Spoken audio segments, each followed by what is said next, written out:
Mauna Loa, the world's biggest volcano, continues to spew fountains of lava and molten rock in Hawaii. Volcanologists say lava and gases are now flowing toward the state's highway.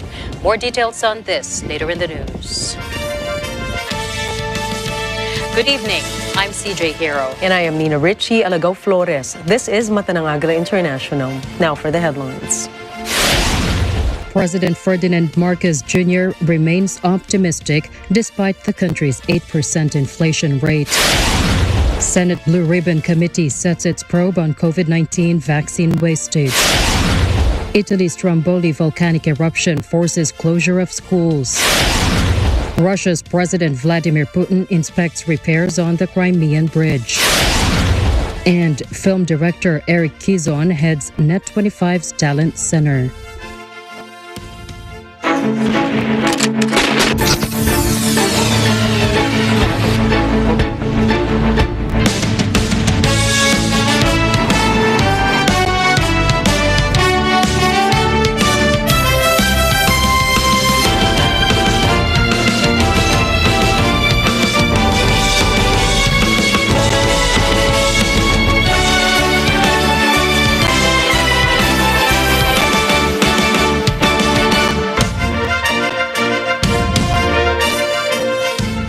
The November inflation rate of the country accelerated to 8%, according to the Philippine Statistics Authority, or PSA. Vic Somintak has the details. The country's inflation rate has accelerated further to 8% in November from 7.7% in October. Divina Gracia del Prado, officer in charge and deputy national statistician at the Philippine Statistics Authority, warned that based on the average inflation rate of 5.8% from January to September, December's inflation rate could possibly hit 8.5%. Del Prado said the main driver in the increased inflation for November is the accelerated increase in the prices of food and non-alcoholic beverage. The PSA official also noted the price increases in vegetables like eggplant, bitter gourd, tomato, and onions, as well as rice, sugar, bread, and desserts. The uptrend in prices of services and restaurants and accommodations also contributed to inflation's ballooning, as well as the increase in prices of furnishing, household equipment, and household maintenance. Ganitong inflation natin is the highest since November 2008. We had 9.1% in November 2008. But if you look at the series, the whole series, ang pinakamataas talaga natin was January 1999, 10.7%. Del Prado said that based on overall inflation contributors for November, food and non-alcoholic beverages, housing, water, electricity, gasoline, and transportation are the main factors in high inflation. For National Capital Region, or NCR, Del Prado said November's inflation is at 7.5%, lower than the 7.7% last October. This is due to a slower increase in prices of housing, water, electricity, gas, and transportation, as well as in food and non-alcoholic beverages. Vic Somintak reporting for Mata ng Agila International. Trusted, connected, on point. President Ferdinand Marcos Jr. remains positive even if the country's inflation rate accelerated to 8% in November. In his attendance at the 11th Arrancada Philippines Forum 2022 in Pasay City, the president said the government has no control on the inflation rate. However, on the other side of that coin, there is still inflation that is running rampant and out of control. We just received the poor news from the Philippine statistics that November we hit 8%. And we are now trying to identify the areas of the economy that are the main drivers of that inflation. The main drivers of that inflation, unfortunately, are still imported. Imported inflation. So Again, import substitution is still a good idea, not only for foreign exchange reserve, but also so that we can keep our inflation rate. The president has urged foreign investors to invest in the country's education, skills training, and digitalization, among others. He said the government would continue with its promise to make the Philippines a good investment destination for domestic and foreign investors. The president also acknowledged the important role of the joint foreign chambers in the promotion of investment opportunities because they believe in the country's potential and capacity with the help of the private sector to promote and implement the reforms and policies needed to recover from the pandemic economy. So to aid the transition that we are talking about, I invite you to invest in key areas such as education and skills training, digitalization of processes, and research and development. The government, for its part, is committed to further boost economic growth with overall goals of poverty reduction and reinvigorating job creation. Notably, the government exerts efforts to accelerate the country's economic growth by further easing travel and mobility restrictions, implementing economic reforms, and improving economic cooperation with trade and investment partners. Let me also underscore the government's work to enhance ease of doing business and public-private partnerships and improve bureaucratic efficiency through ICT development and digitalization. Rest assured, this government is united in ensuring that the Philippines will become a viable and sustainable destination for domestic and foreign investors. Moreover, we recognize the joint foreign chambers of the Philippines, your critical role as an active partner in government in promoting investment opportunities. We seek your organization's continued support and expertise to help boost the country's investment competitiveness and to liberalize foreign investment, amongst others.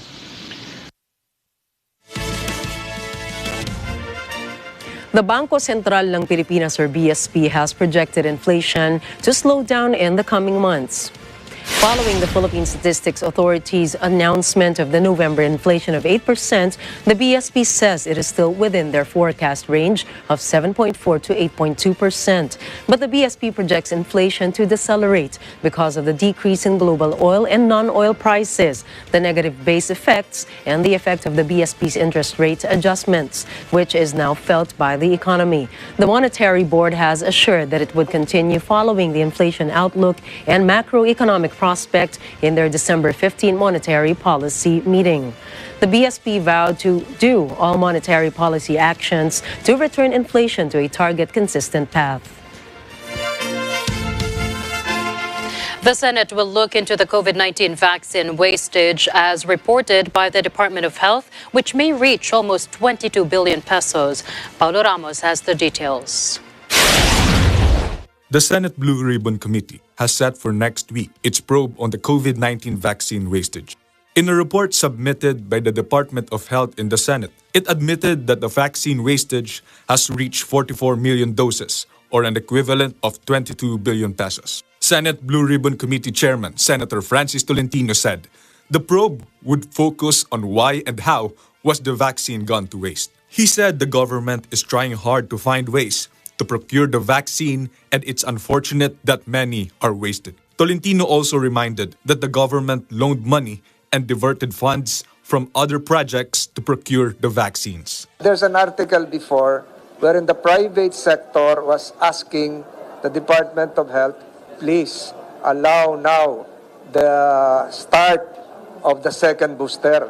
Otherwise, by July, mawi-waste ito. Pwedeng sabihin na ito yung oras de peligro na, wala nang mabili, nakapila, kaya kailangan na mag-down, kailangan na magbayad, tumaas na yung infection rate. That can also be a reason for the swift procurement. The committee is set to invite officials from the DOH and the Commission on Audit tasked to investigate the issue. The Senate would also try to get a copy of the non-disclosure agreements entered into by the government. COA was invited, the World Health Organization was invited, former Secretary of Health was invited, former Secretary of Finance was invited, former IATF members were invited, because that's admitted. That's already admitted. That's partially established. Ang question na lang dito, exact figures ng waste, how was it wasted? Were there circumstances that could have prevented the waste? The Blue Ribbon Committee would likewise release the result of its investigation on the alleged overpriced laptops procured by the Department of Education. Tolentino said surely they would recommend the filing of charges against some personalities. In its initial investigation, Tolentino said the committee established that the 2.4 billion pesos used to buy laptops were not included in the original Memorandum of Agreement signed between DepEd and the Procurement Service of the Department of Budget and Management, or PSDBM. The probe also revealed that instead of internet load for the students as stated in the Bayanihan Law, the fund for the computerization program was diverted by DepEd to buy the laptops for teachers. Tolentino said the move has no permission from the DBM and is strictly not allowed by the law. The Commission on Audit earlier admitted in the Senate probe that they found the transaction overpriced, with each of the laptops costing 58,000 pesos compared to its market value amounting to only 22,490 pesos each. Similar to what we did sa sugar. Sa sugar, niluwal natin sa first hearing tayo ng laptop.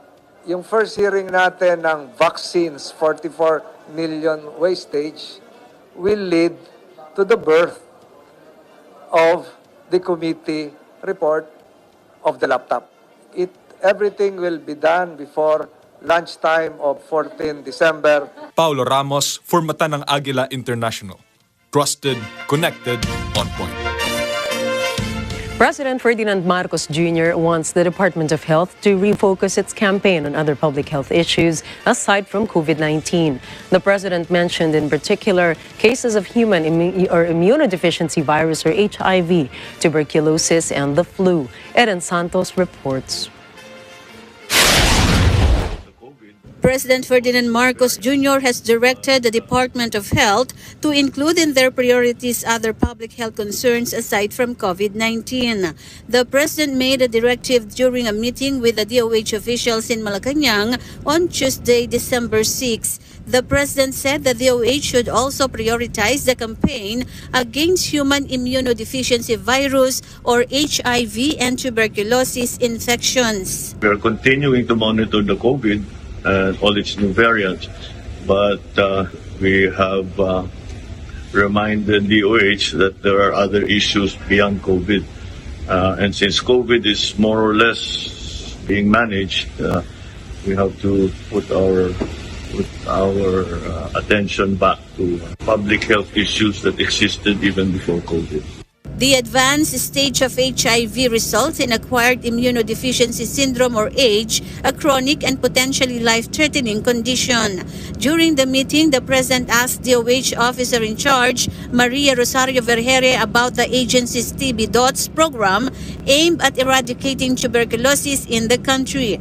Vergere told the president that the DOH has become more innovative and is now going around the country to launch the primary care program that includes TB DOTS. According to Vergere, tuberculosis has re-emerged because of its high transmissibility, and the disease usually affects people from the lower income bracket of society. The health officials also said there are a lot of multi-drug resistant cases of TB because people can still buy anti-TB medicines over the counter.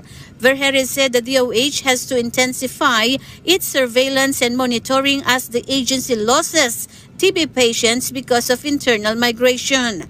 To address present challenges, Vergere said the DOH has partnered with the United States Agency for International Development, or USAID, after it donated a tool using artificial intelligence. With regard to HIV, Vergere said the DOH gained headway prior to COVID-19 but encountered hurdles during the pandemic because of state-imposed curbs. She said cases rose during the pandemic as a result of the restrictions which prevented people from undergoing HIV screenings. The health officials also said the DOH is working with lawmakers and with the judiciary to fight stigma and discrimination which have been preventing people from seeking medical attention even if they're experiencing HIV symptoms. Eden Santos reporting for Matanang Agila International. Trusted, connected, on point. President Ferdinand Marcos Jr. instructed the Philippine Statistics Authority, or PSA, to fast-track the printing of a digital Philippine identification, or PhilIDs. During a meeting with the National Economic and Development Authority, or NEDA Secretary Arsenio Balisacan, and PSA officials, the printing capacity was tackled, including the late start of the flow of data and its volume, which is less than expected. But it was reported to the President that the data flow from the PSA to the Bangko Sentral ng Pilipinas, or BSP, has been rectified. PSA Undersecretary Dennis Mapa said the PSA continues to work with the BSP in further expediting and boosting the volume of PhilID production and printing. In October, the PSA started the implementation of the printed digital version of the PhilID. Through the printed PhilID, registered persons can immediately utilize the benefits of the Philippine Identification System, or PhilSys, such as faster and seamless transactions in accessing financial and social protection services requiring proof of identity subject to authentication, according to the PSA. The Philippine Overseas Employment Administration, or POEA, has suspended the deployment of Filipino overseas workers in India.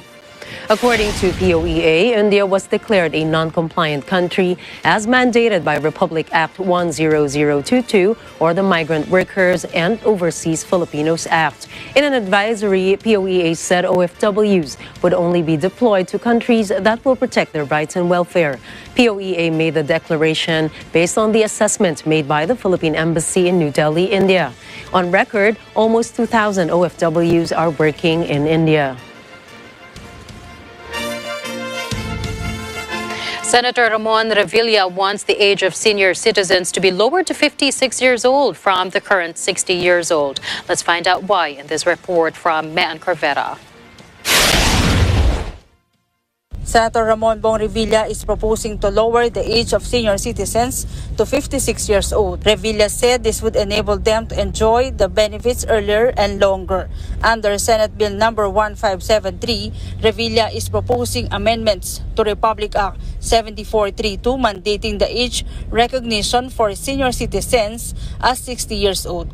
If approved and signed into law, all Filipino residents who reach 56 years old would be considered senior citizens and would be entitled to the benefits bestowed to senior citizens.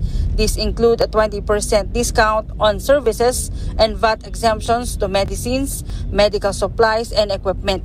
Senior citizens are also entitled to discounts in all public utility vehicles, hotels and restaurants, recreation centers, and free to watch at movie houses. They also benefit from the 5% discount on water and electricity bills as well as other services. Revilla urged his colleagues to consider his proposal because data from the Department of Health shows that in December 2021, 7.33% of those who died due to COVID-19 are individuals ages 59 years old and did not reach the age entitled to enjoy their retirement benefits. Mean Corvera for Matanang Agila International, trusted, connected, on point. Coming up, Colombian landslide claims 34 lives. Italy's Stromboli volcano violently erupts. And Russian President Vladimir Putin inspects Crimea Bridge. Matanang Agila International will be back. Please stay tuned.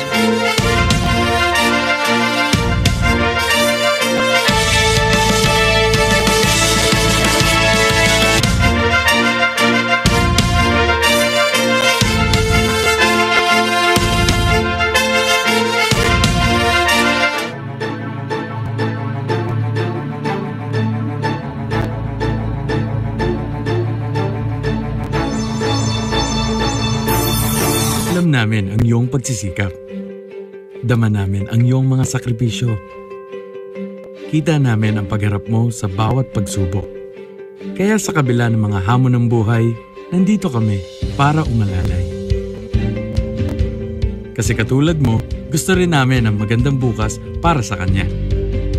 Hatid namin ang dekalidad na edukasyon at makabagong pasilidad sa abot kayang halaga. Kaya huwag ka na mangamba. Sasamahan ka namin tuparin ang mga pangarap niya.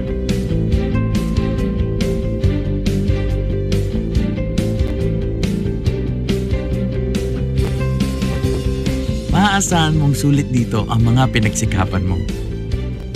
Sa aming mga makabagong pasilidad at sistema ng edukasyon. May lalabas natin ang aking talino at mga kakayahan niya. Kahit sa munting halaga, makakasiguro ka na makakasabay siya sa mabilis na pag-ikot ng mundo. Sa New Era, karamay mo kami sa bawat hamon. Kaagapay mo kami sa bawat hakbang. Kasama mo kami sa bawat ngiti at tagumpay.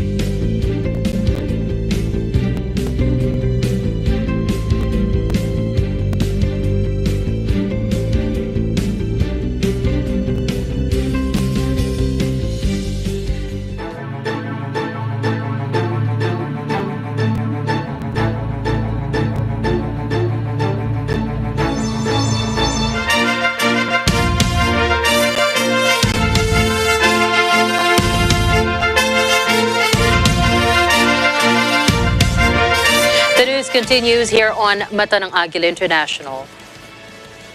At least 34 people have died when a landslide engulfed a road in Colombia Sunday, trapping people in a bus and other vehicles. Dozens of rescue workers are on the scene searching for survivors. 3 of the victims are children. The tragedy struck in a remote area of the municipality of Pueblo Rico. Heavy rain caused the landslide. Colombia's rainy season began in August and is the country's worst in 40 years. The rains have caused accidents that have left more than 270 people dead. A volcanic eruption Sunday forced the closure of schools in parts of Italy. The volcano on the Sicilian island of Stromboli caused a violent explosion and hurled a chunk of the mountain into the Mediterranean Sea. The eruption followed an earthquake measuring 4.6 on the Richter scale. Warning alarms on the island were sounded after the quake caused a small tsunami with waves measuring about 1.5 meters. The Coast Guard is monitoring the flow of lava and ash into the sea to ensure ports are safe. No damage has been reported. Fountains of lava and rivers of molten rock continue to spew from Mauna Loa in Hawaii. Mauna Loa is the world's biggest volcano. Showing no signs of abating, 2 fissures on Mauna Loa are venting huge volumes of viscous rock and gases from deep within the earth. Volcanologists say they are watching lava heading towards a highway on Hawaii's largest island. They say, however, the eruption, which began Sunday, still poses no immediate threat to humans. Authorities said 3 people have died and 4 others wounded after a bomb exploded on a roadside in Thailand's troubled deep south. Initial reports said the 7 state railway employees were on their way to fix a section of track in Songkhla province, which had been damaged in a previous bomb attack. Police Colonel Chai Chanasit said the authorities believe the bomb had been at the site since Saturday. He added that the latest bomb was hidden around 200 meters from the site of the earlier explosion. He also said that no other explosive devices have been found. Violent protests erupted in northern Greece Monday, with 1,500 protesters taking part in the riots organized by left-wing and anarchist groups after a police officer shot a Roma boy in the head. Protesters smashed shop windows and threw Molotov cocktails at the police, who in turn countered with stun grenades and tear gas. The 16-year-old boy was pursued by the police Monday before dawn outside Thessaloniki after he allegedly filled his vehicle at a gas station and drove off without paying. Authorities stated that a police officer allegedly fired 2 shots to stop the boy from ramming police motorbikes that were pursuing him. The officer in question was was arrested on charges of attempted manslaughter and was suspended from the force. He is expected to appear before a prosecutor on Tuesday. Meanwhile, the boy is currently in critical condition at a hospital. 3 civilians were killed and 5 others wounded following Ukraine's shelling of a residential area in Donetsk Republic. Roman Kosterev of RT News has the details. Ukrainian nationalists continue to terrorize peaceful civilians here in Donetsk. One of the bodies is right here behind me. This woman was probably walking into a store when a shell landed right here on a very busy street, right next to a bus stop.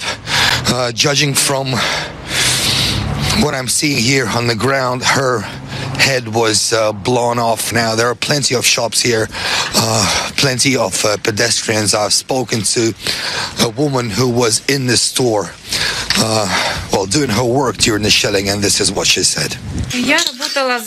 I was working on my sewing machine when the first shell hit. The windows rattled, and when the second fell, the glass flew inside. I ducked and ran deeper into the building. Then there was silence and the smell of something burning. I went out into the street and saw a dead woman and another wounded, and they say in a nearby store another woman died. As the day progresses, the number of casualties continues to mount. There is another person who was killed by Ukrainian nationalists. Looks like his body was ripped into 2 pieces, and right next to him is his dog that he was probably walking when Ukrainians shelled this area in Donetsk. Judging from the remains of this shell, Ukraine used multiple launch rocket systems to target this neighborhood. And judging from all of the shrapnel holes in this building, this particular shell was designed in order to cause as much damage as possible. Take a look at this car. Thankfully, the owner was not in it, but looks like it sustained quite a lot of damage as well. Roman Kosterev, RT, Donetsk Republic. Russia's defense ministry has deployed its mobile coastal defense missile systems on a northern Kuril island. According to the ministry statement, Russian Bastion missile systems have a flight range of up to 500 kilometers. The ministry also states that coastal servicemen of the Pacific Fleet will keep a round-the-clock watch to control the adjacent water area and strait zones. The northern Kuril island is a part of a strategically located chain of islands that lie between Japan and the Russian Kamchatka Peninsula. The Japanese government continues to claim the Russian-held southern Kuril Islands as its own, a territorial row that dates back to the end of World War II when Soviet troops seized the islands from Japan. Russia's President Vladimir Putin has inspected repairs on the Crimean Bridge less than 2 months after an explosion wrecked one section of the road bridge. The 19-kilometer road rail bridge links southern Russia to the annexed Crimean Peninsula. Putin drove a Mercedes across the bridge, and he was accompanied by Deputy Prime Minister Marat Kusnulin. Putin said the left side of the Crimean Bridge is in working condition and needs to be completed. He ordered a full repair and vowed to bring one of Kremlin's most prized infrastructures to an ideal state. Ukraine never claimed responsibility for the bombing of the bridge last October, but Russia's Federal Security Service said the attack was organized by Ukrainian military intelligence. Moscow says it will not abide by the EU's $60 per barrel price cap on Russian oil, even if it has to cut oil production. The newest oil embargo allows Russian oil to be shipped to third-party countries using G7 and EU tankers, insurance companies, and credit institutions only if the cargo is bought at or below the cap or the price cap. The EU claims the cap would make it difficult for Moscow to sell its oil for a higher price since the world's key shipping and insurance firms are based in G7 countries. To ensure the effectiveness of the measure, the bloc said says the level of the cap is to be reviewed by the EU and the G7 every 2 months. Meanwhile, according to Vanda Insights, the EU's price cap on Russian oil will not leave a meaningful impact on oil markets. Vandana Hari, CEO and founder of Vanda, tells Bloomberg that with the ceiling set at $60, the EU is not going to achieve its critical aim of trying to crimp Russian oil revenues. Hari claims insurance companies remain in the game and Russian crude will still flow to third countries. Hari also points out that China and India have remained non-committal to the price cap. Moreover, news sources say China's foreign ministry will continue its energy cooperation with Russia. Shops in several Iranian cities closed their doors Monday as protesters began a 3-day general strike. According to an Iranian media report, merchants in more than 77 cities across the country are not working. The head of Iran's judiciary blames rioters for intimidating shopkeepers and forcing them to shut down. He adds they will be dealt with swiftly. He also says protesters sentenced to death will be executed soon. Unrest against the Islamic regime has been going on for nearly 4 months. It comes after the death of 22-year-old Mahsa Amini, who died 3 days after being arrested by Iran's morality police for violating the country's strict dress code. It is still unclear whether Iran has abolished the morality police based on conflicting news reports from the weekend. The public prosecutor had indicated the unit had been disbanded. China's President Xi Jinping hailed late leader Jiang Zemin as a patriot who dedicated his life to the country. In a public memorial service attended by China's political elite in Beijing's Great Hall of the People, Xi called on the Chinese nation to turn grief into strength. Jiang's wife, Wang Yeping, sat in a wheelchair in the front row and cried over her loss. A nationwide 3-minute silence was also held as sirens sounded. Meanwhile, around 100 people gathered in front of Jiang's former residence to observe the silence. Flags across the country were at half-mast, including those at Chinese government buildings overseas. Jiang died last Wednesday at the age of 96. He led China toward its emergence as a powerhouse on the global stage. Despite China's stern warnings, ministry spokeswoman Joan Au confirms that a group of Australian lawmakers has landed in Taiwan. Au says the delegation will discuss a wide array of issues of mutual interests between the Australian Parliament and Taiwan. However, Taipei's foreign ministry has refused to disclose the delegation's itinerary due to mutual trust with Australia. We are grateful that the government of Australia has reiterated the importance of maintaining peace and stability across the Taiwan Strait, and the Australian government has also publicly expressed support for Taiwan's international participation, demonstrating a robust, diverse, and mutual beneficial partnership between Taiwan and Australia. Meanwhile, China once again urges Australia to stop all forms of official interactions with Taiwan. 台湾是中国领土不可分割的一部分。一个中国原则是公认的国际关系准则，也是中国同各国发展友好关系的前提条件和政治基础。澳方应切实遵守一个中国原则，停止同台湾地区开展任何形式的官方往来。 停止向台独分裂势力发出错误信息。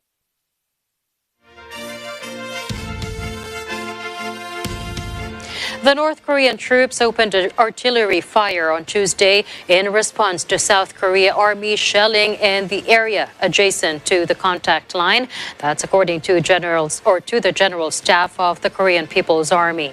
According to KPA's General Staff, South Korea fired multiple launch rocket systems and a howitzer in the area adjacent to the front at around 9:15 local time on Tuesday.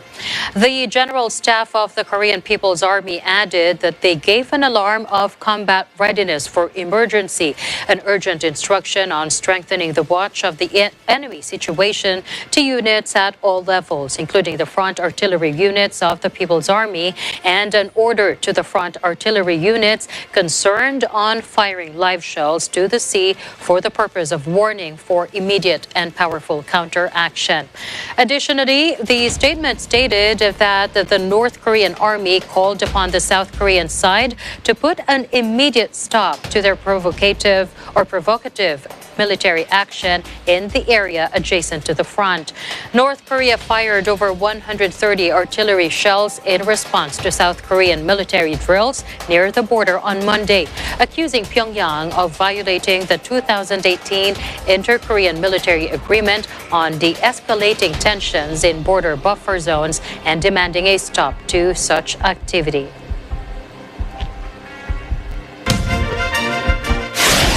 When we return, 14-year-old girl in Germany killed in knife attack.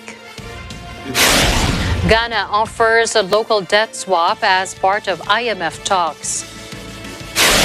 And Meta threatens to cancel news on Facebook. More international news when we return here on Mata ng Agila International.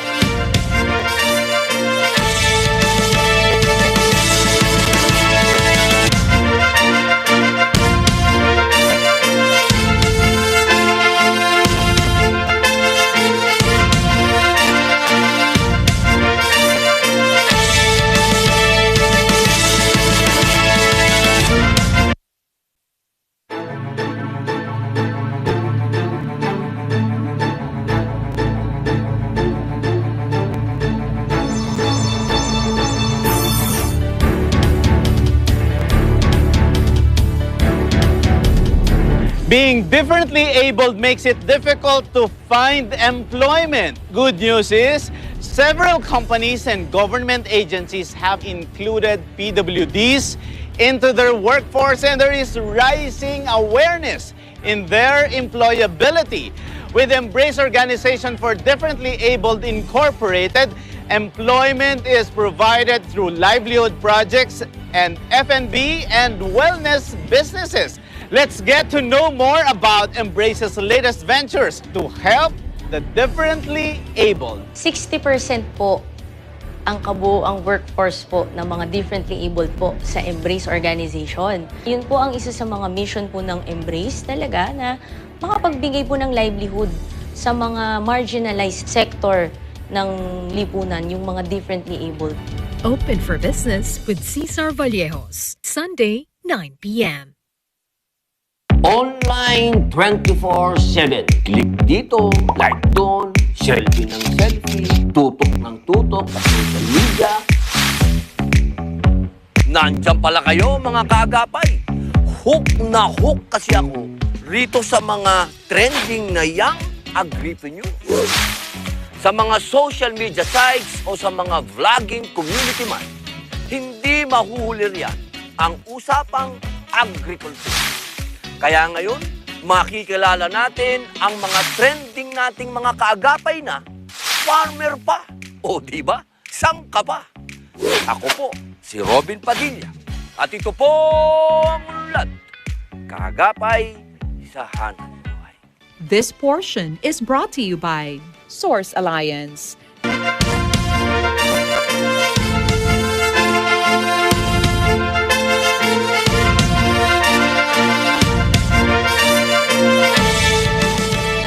A 14-year-old girl is dead while another one, aged 13, is seriously injured after they were attacked by a man armed with a knife.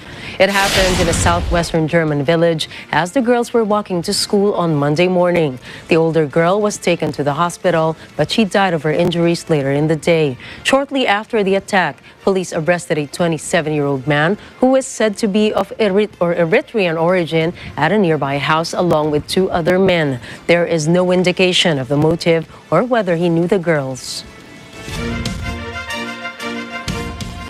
Ghana asks investors to exchange around $9 billion in domestic debt for new bonds to ease a crunch in payments. The Ghana government negotiates an International Monetary Fund or IMF bailout during its worst economic crisis in decades. The West African state is in talks for up to $3 billion in credit from the International Monetary Fund to help shore up its public finances. Inflation is running at more than 40%. The national currency, the cedi, has lost 50% in value this year. This helped push up debt by $6 billion in 2022. As part of IMF negotiations, Ghana's government is seeking to make its debt more sustainable after facing warnings about the risks of default.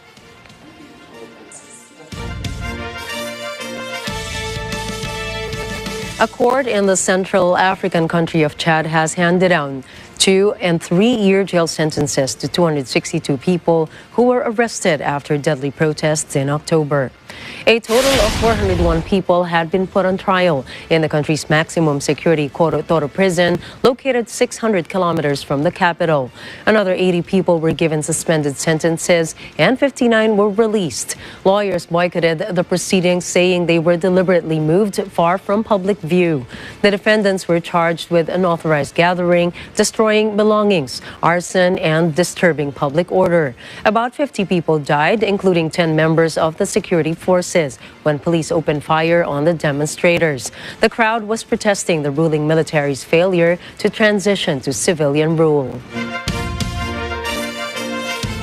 Thousands of people braved freezing temperatures in Mongolia's capital to protest against alleged corruption in the country's coal industry and soaring inflation.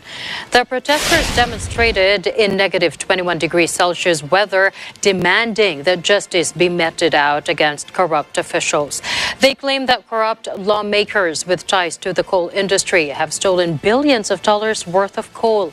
Last month, an investigation was launched into more than 30 officials, including the CEO of the state-owned coal mining company. They also called for the country's parliament to be dismissed. Protesters are frustrated as well with the country's inflation rate, which is more than 15%. As the mood grew tense, scuffles broke out when police tried to disperse the crowd.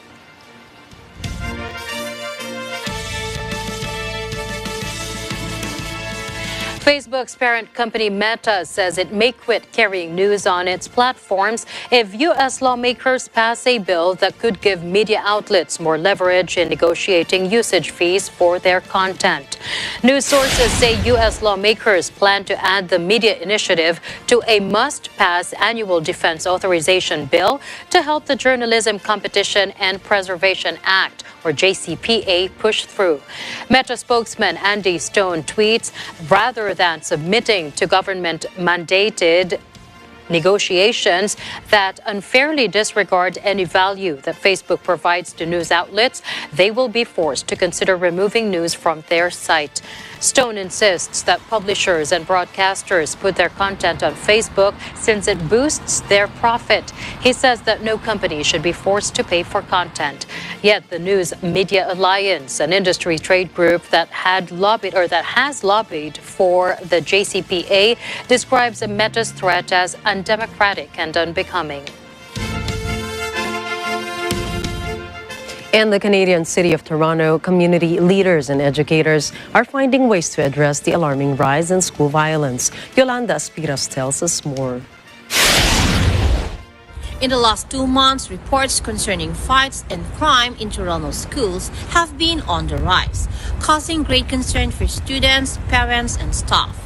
Toronto Mayor John Tory and the Toronto District School Board, or TDSB, discussed how to combat the ongoing violence issues and plans for safety improvement. Last month, a shooting at Woburn Collegiate Institute resulted in a student dead and another injured.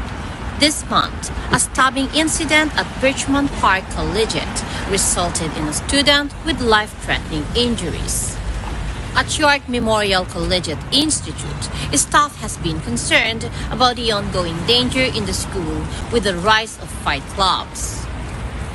Mayor John Tory says that the city will work with the school board by enhancing youth programming, adding mental health support, food security initiatives at school, and more students' summer jobs, in the hopes that effort will keep students busy, secured, and supported. Yolanda Aspiras, Toronto, Ontario. Mata ng Agila International. Trusted, connected, on point.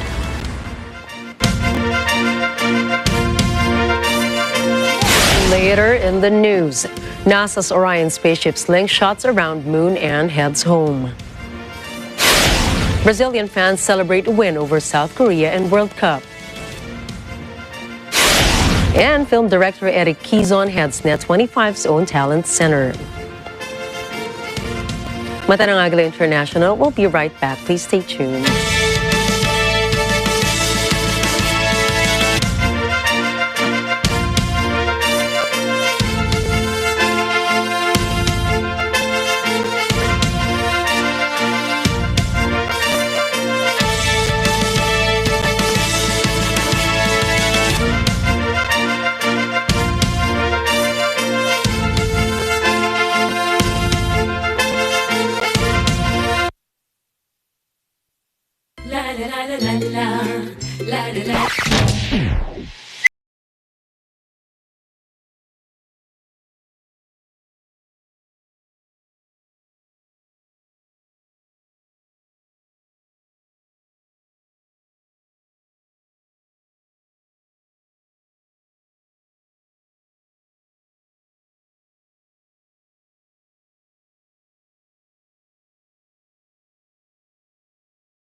Dito lang sa Net25.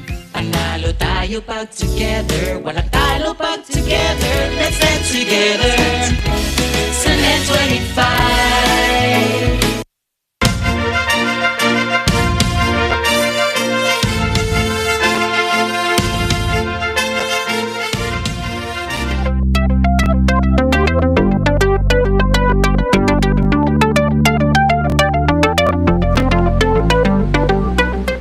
NASA's Orion spaceship makes a close pass of the moon and uses a gravity assist to whip itself back towards Earth.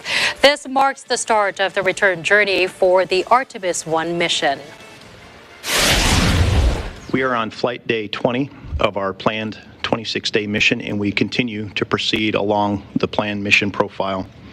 As Sandra indicated earlier, we did successfully complete the return-powered flyby and are now committed to an Earth return trajectory on the 11th. Orion is expected to splash down in the Pacific Ocean off San Diego on Sunday, December 11 at 9:40 a.m. local time. It will then be recovered and hoisted aboard a U.S. Navy ship.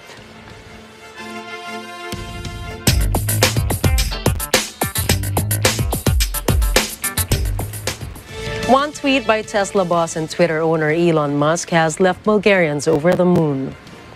The Belogradchik rocks, a group of uniquely shaped red sandstone rock formations in Bulgaria's northwest, is now under the spotlight after Musk mistook an artsy picture of the rocks for a landscape from a video game. Boris Nikolov, Belogradchik's mayor, says the exposure brought by Musk's attention can help lift the EU's poorest region to grow. Local reports say a local fine dining restaurant has received an email from an associate of the Tesla and Twitter owner. The email says Musk is planning planning to visit the region in April of 2023.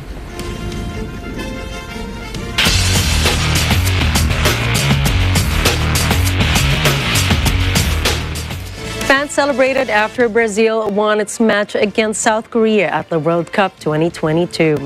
The crowd cheered as Lucas Paqueta scored a goal, solidifying Brazil's place in the football scene. Brazil's team took only 7 minutes to crack the Korean defense and restricted the South Koreans to long shots. Brazil fans also paid tribute to football legend Edson Arantes do Nascimento, known as Pele, who is in the hospital for his ailing health.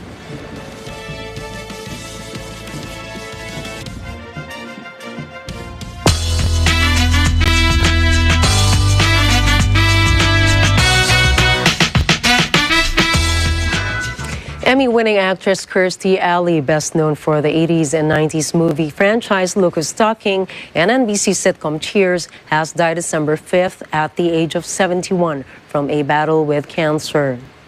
This was confirmed in a statement released by Alley's children, Drew and Lily Parker, on their mother's Instagram, and was also confirmed by the actress's manager, Donovan Daughtry. According to the family statement, Alley's cancer was only recently discovered. The Kansas-born actress won an Emmy in 1991 for Cheers and in 1994 for the TV movie David's Mother. Her Look Who's Talking co-star John Travolta and other celebrities mourned their loss on social media. The Taguig City Regional Trial Court Branch 69 has allowed the bail petition filed by actor Ferdinand Vong Navarro. This would allow him to post bail in the rape case filed by model Denise Cornejo. In a 21-page decision by presiding judge Loralie Cruz Datahan, the court has set a bail to 1 million pesos. The court said it was not convinced at this point that there exists a great presumption leading to the accused's guilt. The court said the prosecution should prove that the accused used intimidation, threat, and force against the complainant. The court also pointed out in its ruling that the victim's testimony is not enough to convict an individual of rape. In granting Navarro's bail plea, Judge Datahan noted the inconsistencies and discrepancies in the complainant's affidavits.